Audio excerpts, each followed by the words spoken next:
This is People Tech, the podcast of the HCM Technology Report. I'm Mark Feffer, and we're recording today from the exposition floor of the HR Technology Exposition and Conference. And my guest right now is a well-known analyst, well-known observer of the industry. So, Camille, could I ask us to start by introducing yourself? Absolutely. Well, thanks, Mark. And, really happy to be here. It's very exciting. A lot of movement, vendors, and happiness. I would say to meet people in person. So yes, Camille Prost. I'm a managing director at Accenture, and my focus area is really on digital HR, but also looking at the impact specifically of the digitization of manufacturing and engineering environments, right, in organizations, which is pretty fascinating. Are you seeing things here that are really exciting you or really have your curiosity piqued? Yeah, absolutely. I would say there's definitely talent acquisition is as we all know booming, right? So there's a lot of focus on how to really identify and source the right talent, right? Which is obviously critical for organizations these days. So talent acquisition is really one of the a key focus area, and learning, right? Learning, upskilling, making sure that people get the opportunities to grow in the enterprise. I mean that is fundamental these days. And as we think about the skills of the future, right? And especially as I mentioned, in those environments which are very constrained, right, by and impacted, I would say, by the labor shortages, by inflation, by the war for talent, really. It is becoming really critical for organizations to double down on those upskilling, reskilling capabilities. Everybody seems to be thinking that the reason a lot of employees are moving on from their current jobs is just general unhappiness, dissatisfaction, and after COVID, they're not going to put up with it anymore. Do you agree with that?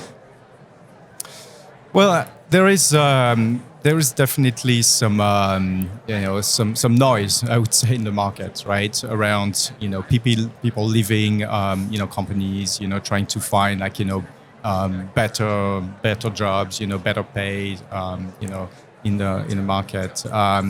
What we also see is a strong interest from people to be, I would say, taken care of, right, by organizations, and really taken care of, obviously financially, but also in terms of being more marketable, internally, right, within organizations, and that's where solutions like Fuel 50 actually play, right, because there's a critical capability here to really enable people to thrive, right, in organizations, and people, if they have the choice, I mean, they would prefer definitely to evolve, right, internally and build new skills, expand their network, really being able to provide differentiated value in the organization, as long as they obviously feel that they're growing, right, to some extent. So it is not I would say a yes or no question. It is it is essentially a bit more nuanced. I've heard people say that I'm going to shift into skills, and I've heard people say that companies have the option of building skills, buying skills, or borrowing skills. It's a logical statement. It makes sense to me, but it makes it sound pretty simple, and I can't imagine putting together a workforce with contingent workers and full-time workers and contractors, and I can't imagine that's an easy thing to do, especially if you're an enterprise. What do you think?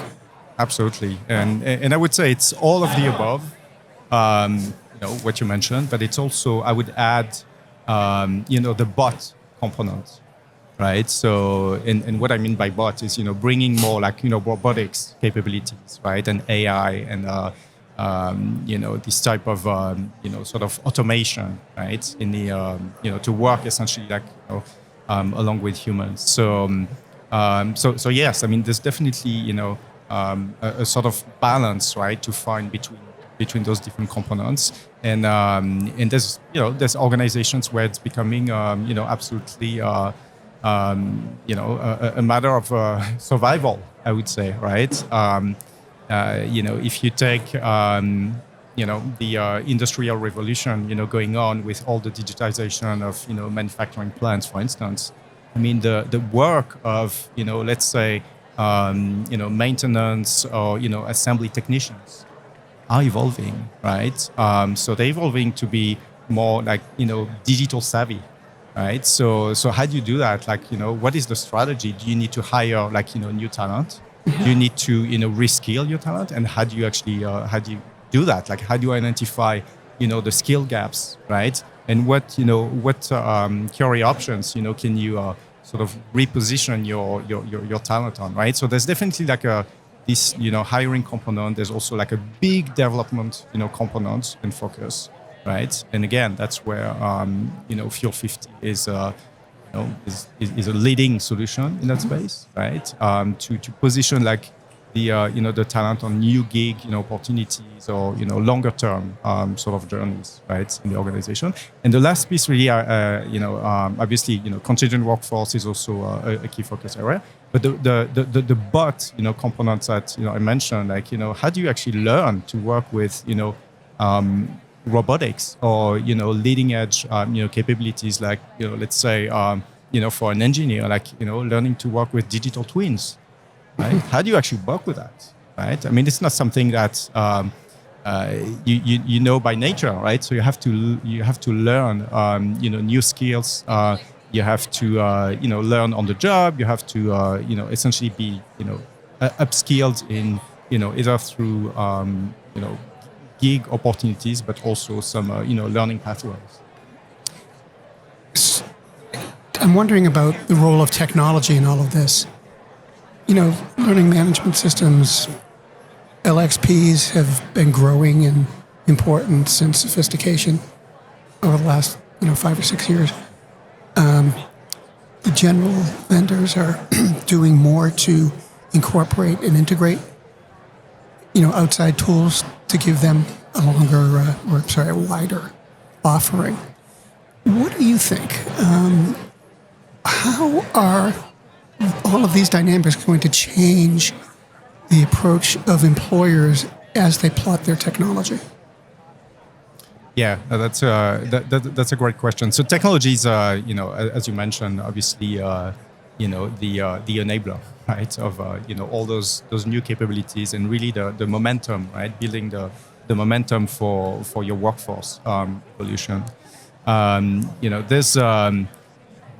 There's when I look at technology and digital within organizations, there's some people think about digital as just sort of automation component to it, right? There's actually obviously much more to it, right? There's digital is also the way you would provide access to any resources, right, internal to your enterprise. It's also about the way you access like data insights, right? Obviously, it's also the way you I guess you develop, right? You grow your talent. You create like the next generation opportunities, right? For your talent. It's the way you flex your operating model also, and you respond to your business events like new acquisitions, new divestitures, etc.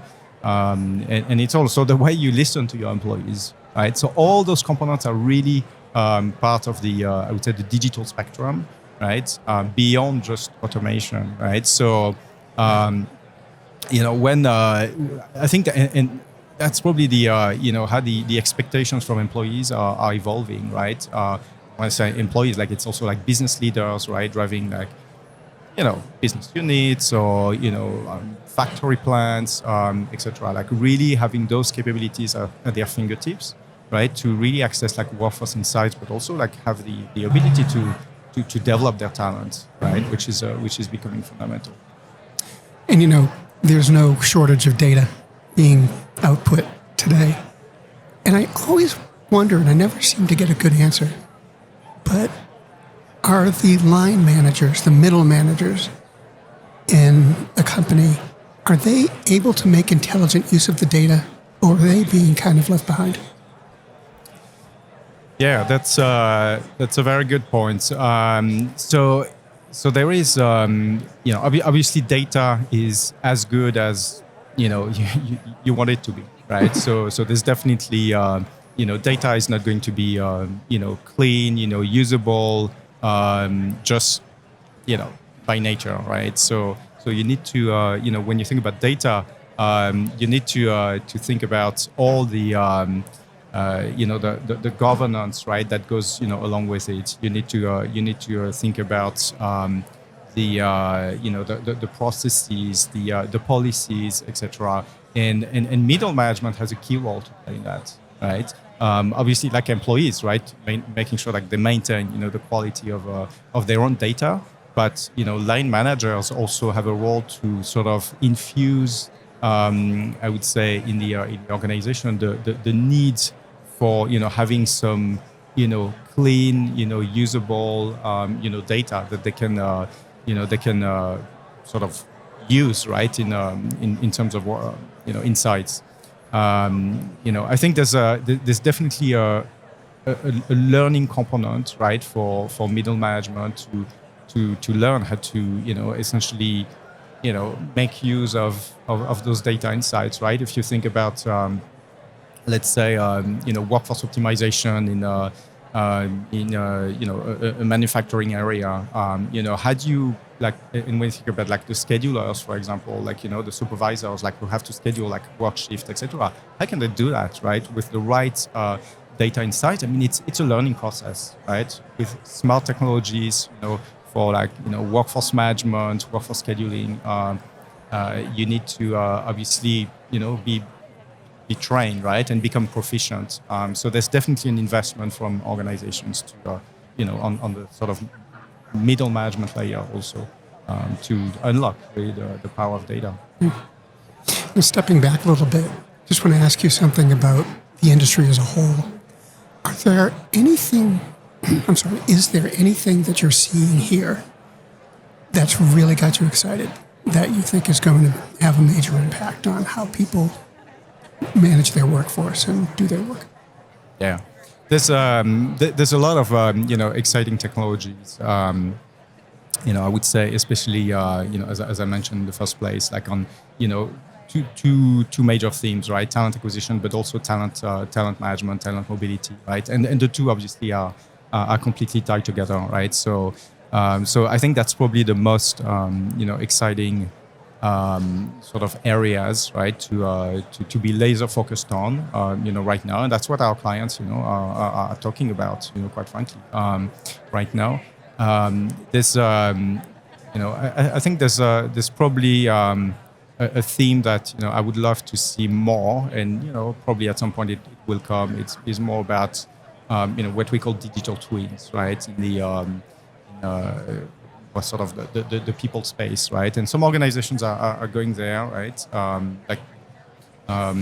In trying to really like create a virtual model, right, of the workforce and sort of run some scenarios, etc. So I think it's probably like a theme that will also come, and that will definitely connect the dots, right, between talent acquisition model and what you mentioned before, like the build, buy, borrow, and bot components. Like, what is the right sort of mix? What is the right structure to really optimize your workforce, right? And have the exactly the right, I would say, talent structure, talent map, right, in your organization. Camille, thanks very much for taking your time to come and visit. You're welcome. Thank you so much, Mark.